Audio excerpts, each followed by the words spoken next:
Today we are diving into a massive topic, the concept of adaptive power. What made you realize this needed to be a full-scale book rather than just another paper? For years, I looked at maritime geopolitics and national security as separate boxes, but eventually I saw that these fields were merging in ways traditional academia just couldn't explain anymore.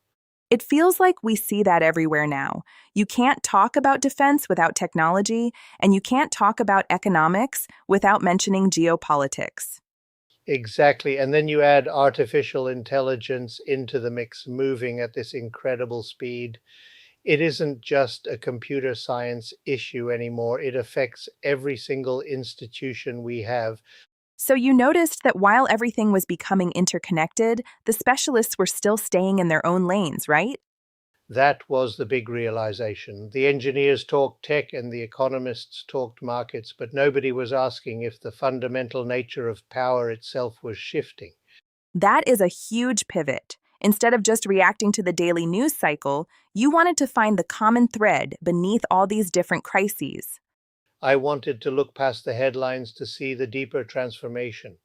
We are talking about maritime strategy, AI, and the future of democracy all being linked by one thing. And that link is what you call adaptive power. It sounds like a shift from who has the most resources to who can change the fastest. That is the core of the argument.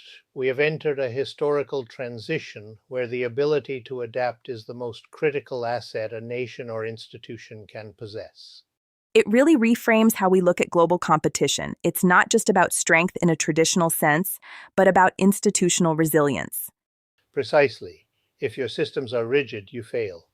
This is why I call our current era the adaptive century. Everything is in flux. It is a fascinating way to connect all these dots. I think we have a lot to unpack regarding how AI specifically accelerates this need for adaptation. I agree. It is the ultimate catalyst for this new form of power, and we are only just beginning to see its full impact on global strategy.